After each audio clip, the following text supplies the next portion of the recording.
Good evening from the farmhouse. I want to preface this video with a couple of seconds of explanation. This video was intended to be a fun unboxing of something that my great aunt Donna sent me, a family heirloom, and I just wanted to be able to share that with you all. But then as I started to research what was sent to me, I was hoping to answer questions, and I did find out some information, but it really didn't answer any of the questions of what specifically she sent me. So it kind of becomes a little bit of a rabbit hole of history. So if anybody has any information on this that they can share with me after watching this video, I would be so happy to hear it if you have any light to shed on this. But other than that, just enjoy this video as it sort of jumps around from an unboxing to a history lesson to just being thankful for being sent the heirloom that I was sent. Okay, we have been traveling and we just got home on late Saturday night at about 11 p.m. And we have just been a little busy since then, trying to get back into a homeschool routine. Went to church on Sunday and said hello to everybody. It was nice to be back with our church family. And just making sure we went grocery shopping to get, milk and cereal and all the things that were out of here.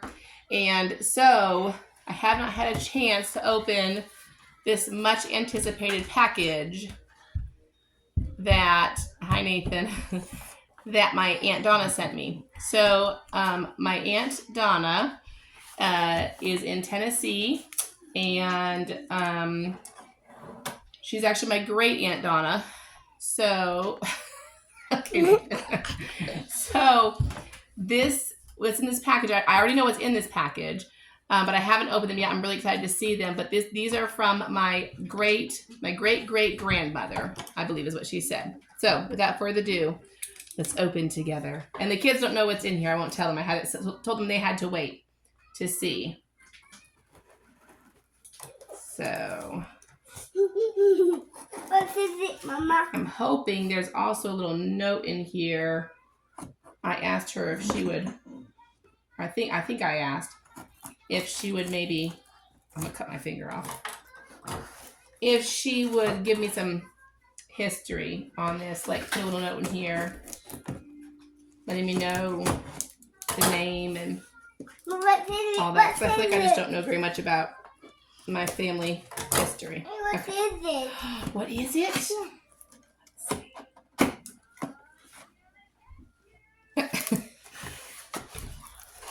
It's paper. All right, watch out.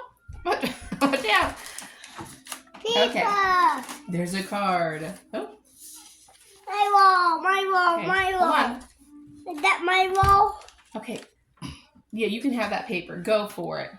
Yeah. Yay! Okay, so there's this picture in here. Little card. Mommy?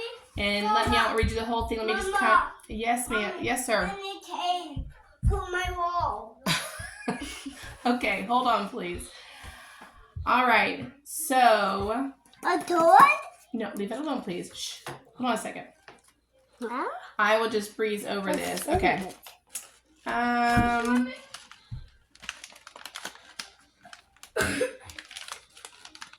Talking about her broken wrist that she just had.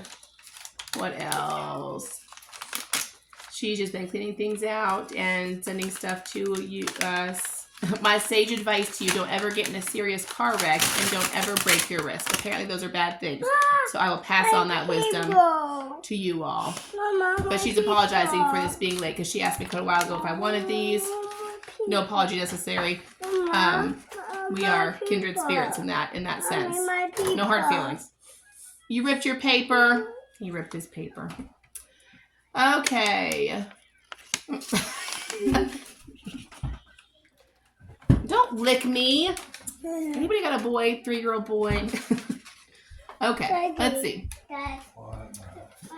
I added to the case what I know about them. Oh, hope these are usable for you and give you joy to own.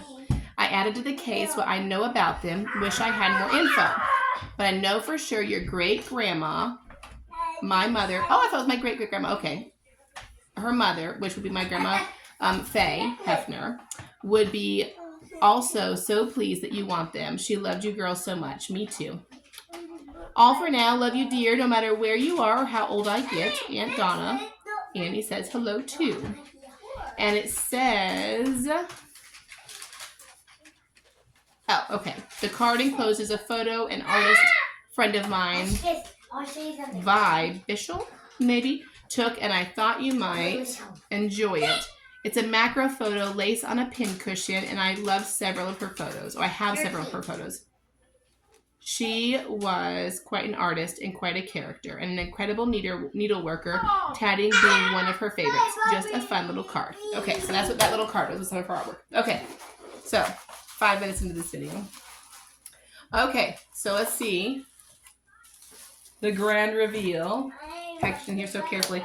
And I'm excited to read anything that she knows about them as well. Okay.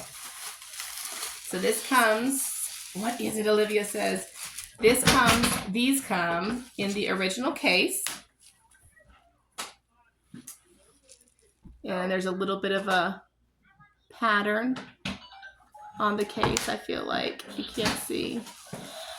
Okay. You ready?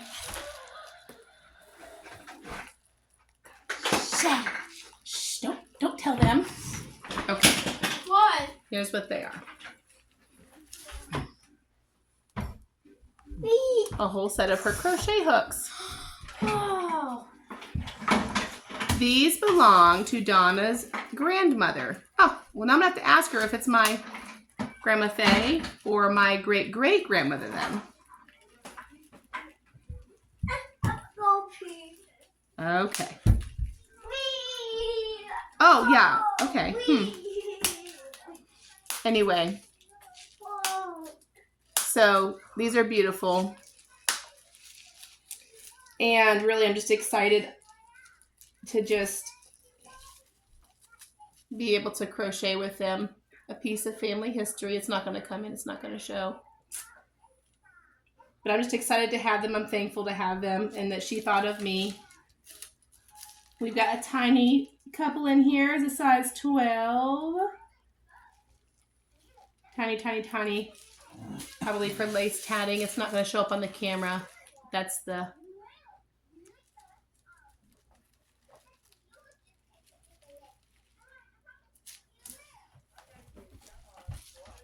But just thankful to have these. Thank you, Aunt Donna. So I am upstairs hiding from my 3-year-old right now so I can concentrate on what I'm saying and not try to get too messed up in this, kind of avoid interruptions.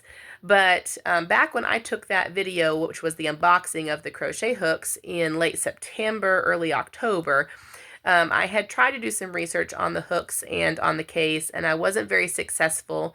So when I went back and found this footage to go ahead and make the video, I had kind of half forgotten about it.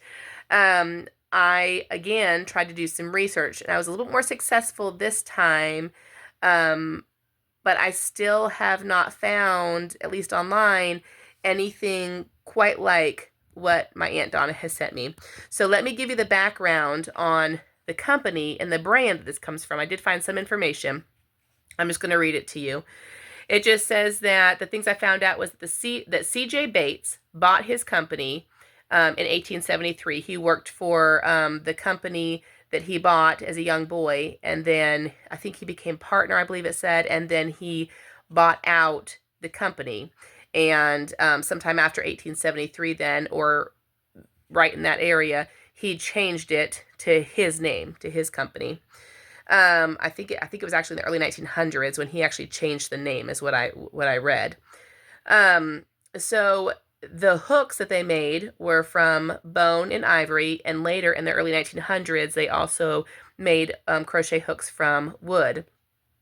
And at first their hooks were not branded, or if they were branded, it was with a private label. So they were not using their own brand on those crochet hooks until the early 1930s. They put their brand on it. And then it wasn't until the 1940s, the early 1940s, that they used the Susan Bates brand on their crochet hooks. So that actually began to be stamped under their hooks. So let me turn you around. So that is what I have here. So let me pull one of these out, or actually I'll pull this one out because, okay, so get it adjusted here. Okay. So there is the Susan Bates brand. And on this side is the crochet hook size, which is a 1. And it's made in the USA. The Bates company was eventually bought out by Coates and Clark, or Coates or something like that. And it doesn't seem like it was that recent, but they switched their manufacturing to out of state, so you won't find them that say made USA anymore, is what I've read. So this is the hook set that I showed you in the unboxing, and yeah, Susan Bates.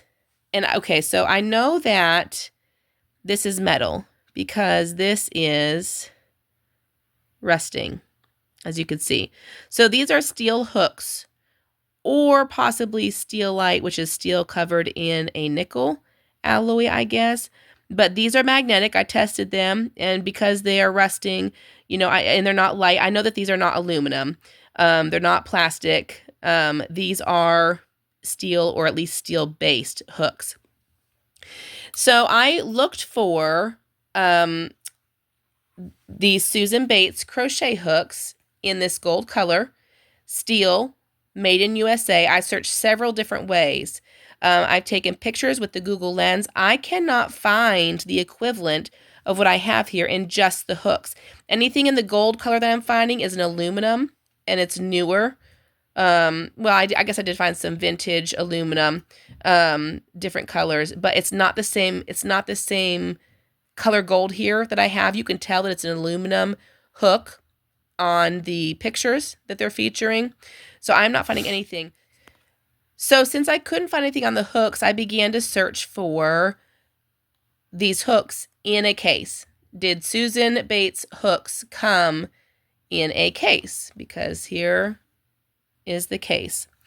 So I couldn't find anything. I couldn't find anything where the hooks would come included in the case. So then I began to think that maybe the hooks and the case had been purchased separate. And I kind of went through that avenue searching for just the case. Maybe I could figure out something about the case. But then I hadn't seen this, but in the case here, in the lining is printed Susan Bates with their brand. So the hooks, I mean, they could have still been bought separately, but both the case and the hooks are Susan Bates. They are the Bates company. So I did begin to search for the case, hoping that just searching for the case would lead me to maybe the hooks as well. And I cannot find, once again, the same exact thing, but I did find this pattern. Let me kind of zoom in here, hopefully, or get in here. And there we go. Hopefully you can focus a little bit. I did find this pattern in other things, and I will show you those pictures now.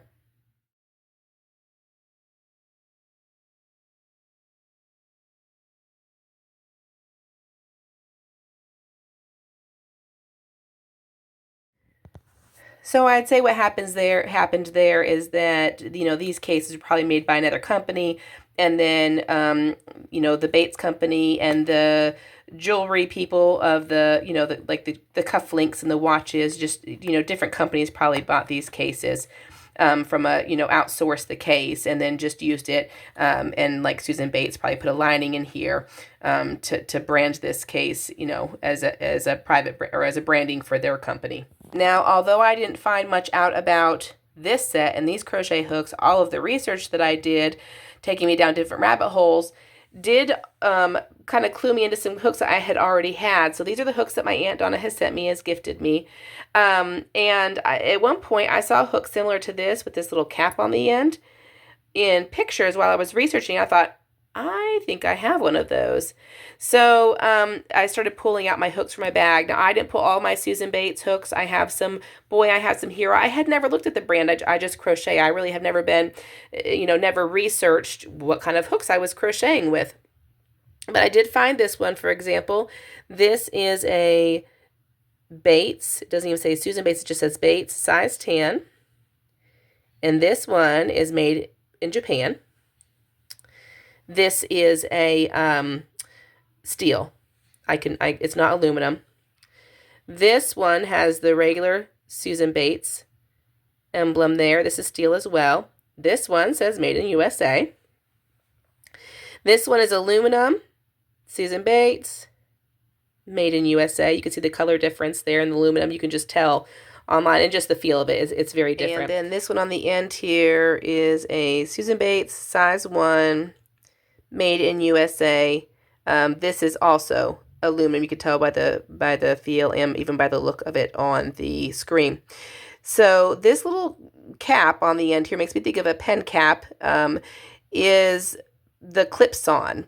So the Bates Company trademarked in 1949 the clip-on crochet hook and began manufacturing it. And what you're supposed to do is when you crochet, crochet is just a series of loops, and so you always have a loop on your hook. Well, when you finish up for that moment, you pull that loop up and you slide it underneath this little clip here, and it keeps your stitch from coming out, from you losing stitches. It holds your place. It's supposed to be like a built-in stitch marker is what it's supposed to be. And yeah, it just holds your work so that your work doesn't slip out, your loops don't slip out and you lose your work or lose your count. So that's what this is, and these were popular, it says, through the mid-1970s. So 1949, I don't know if they still make these, but it remained popular through the 1970s. So that was neat to see. To see that I already had one of those. I didn't really think about the hooks I'd already had. So long story short, I guess, I do know more of the history of the company that made them. I find it a little bit curious about the box. I'd like to know more about this set, but like I said, I've searched, I've used the Google Lens, I've searched, I don't even know how many different ways I entered into the search engine, a combination of words and different words, and I cannot find these hooks nor this case.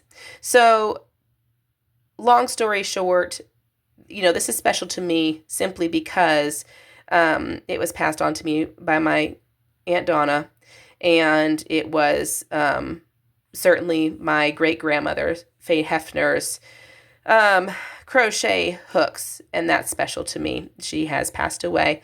It's lovely to have one more of her things to remember her by. I do believe that these were hers based on the dating, because we know that these are no earlier than the early 1940s. So they may have been given to her by somebody else, but they wouldn't have been passed on to her as an heirloom. So these are no earlier than the early 1940s.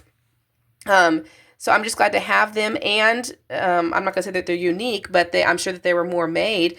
But I'm having a hard time finding these. So they are rare. I mean, as a collection, they must be fairly rare. So I'm proud to have them as just a crocheter and a holder of a vintage or an antique. I'm not sure which is qualified as.